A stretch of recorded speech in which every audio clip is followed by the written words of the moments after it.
আমরা যুবদল বিএনপির একটা শক্তি। যুবদল বিএনপির প্রথম সন্তান। যুবদল হলো বাংলাদেশের সবচেয়ে একটা আজকে তারেক রহমানের রূপকার। যুবদল সারা বাংলাদেশে যেভাবে গত 18 বছর নির্যাতনের শিকার হয়ে যুবদলকে যেভাবে শেখ হাসিনা বারবার নির্যাতন করে, পঙ্গু করে এবং গুম করে, হত্যা করে যুবদলের সন্তানদেরকে, স্ত্রীদেরকে, মাদেরকে, বোনদেরকে নির্যাতন করছে শুধুমাত্র এই বিএনপিকে দমানোর জন্য।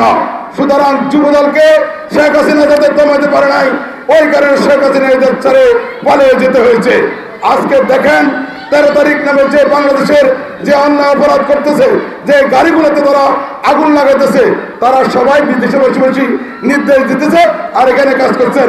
আমি ওই ভাইদেরকে অনুরোধ করবো, আপনারা আপনাদের সন্তানগুলোকে কন্ট্রোল করে রাখুন। তারা তো বিদেশ থেকে নির্দেশ দিতেছে। যে দেশের প্রধানমন্ত্রী থাকাকালীন যে দেশের দলের প্রধান এ দেশ ছেড়ে পালিয়ে গেছে, সেই দেশে আবার কিসের তারা আন্দোলন করতেছেন? বাইরে আপনাদের প্রধানও তো নাই, আপনার আন্দোলন কাছের জন্য করবেন। আমি সাথীদেরকে অনুরোধ করব, আপনারা ওইদিকে না যাইয়া আমরা আসুন দেশ করি। শহীদ প্রেসিডেন্ট জিয়াউর রহমান এ দেশে খাল কেটেছে, কৃষকের জন্য এরিধান উৎপাদনের ব্যবস্থা করেছে।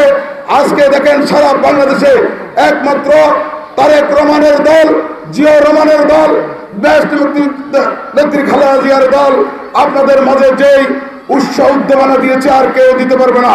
আমি সবসময় অনুরোধ করবো, আমার বাড়িও এলাকায়, আপনাদের বাড়িও এলাকায় আমার নেত্রী বেগম খালেদা জিয়া, আপনাদের নেত্রী খালেদা জিয়া, আপনারা ভোট দিবেন কাকে? খালেদা জিয়াকে। খালেদা জিয়াকে ভোট দিবেন। সারা বাংলাদেশের মানুষ আমরা যদি ভোট দিই, বাংলাদেশের প্রধানমন্ত্রী হবে খালেদা জিয়া। অতীত আপনাদের ভোটে 3 বার প্রধানমন্ত্রী হয়েছে, ভবিষ্যতে আপনাদের ভোটে প্রধানমন্ত্রী হবে। সুতরাং আমরা এটা খেয়াল রাখবো।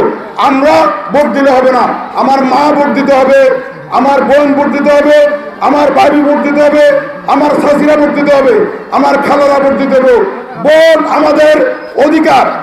আজকে গণতন্ত্র হত্যা করে, ভোটকে ধ্বংস করে যারা আজকে 18 বছর ভোট আমার থেকে আপনার থেকে কেড়ে নিয়েছেন, তাদের বিরুদ্ধে দেশের জনগণ ঐক্যবদ্ধ হয়ে আগামী ফেব্রুয়ারির নির্বাচনে সবাই আমরা কেন্দ্রে যাব, ভোট দিব এবং এদেশের মানুষকে ভোট দেওয়ার জন্য সব প্রস্তুতি সরকার করতেছে।